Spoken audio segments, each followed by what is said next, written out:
Just a couple of days ago, the newest killer, Kaneki from the series Tokyo Ghoul, was released.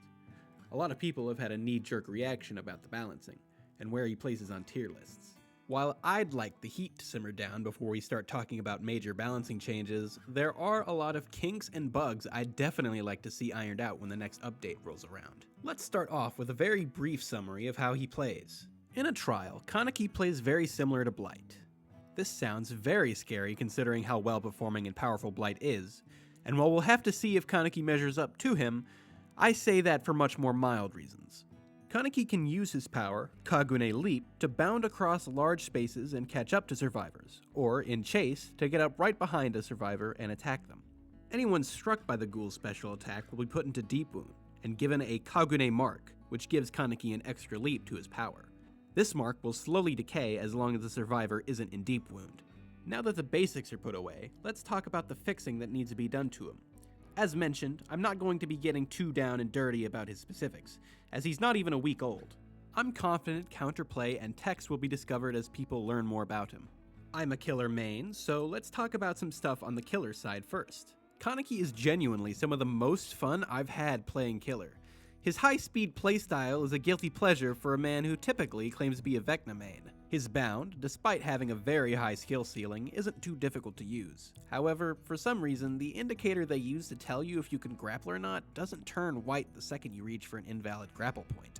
This is supposed to mean that you would grapple on to the last valid location, but it has gimped me a lot as I've played Kaneki due to the fact that missing a grapple is pretty punishing, especially considering that it isn't entirely my fault. I'd certainly like to see more reception on the game side to see if I can actually use my power the way I want to. I've also noticed a peculiar bug that could be very dangerous if left unchecked.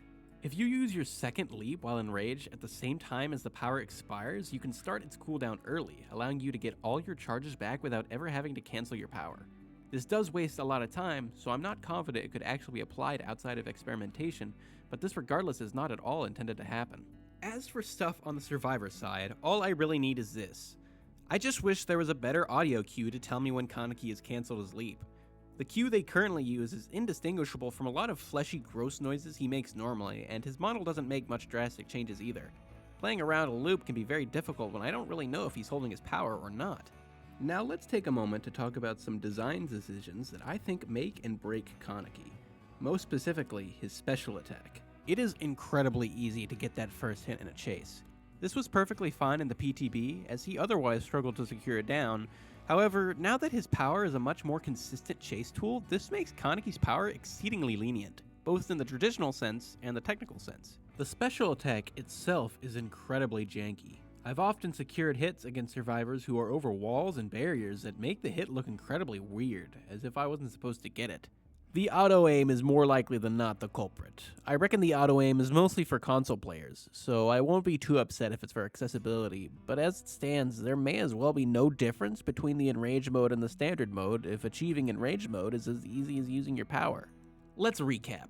I don't think Kaneki is as problematic as the original Skull Merchant or the scrapped rework for Twins. There are just some funky design decisions and a couple of bugs that behavior is going to have to work through in the future.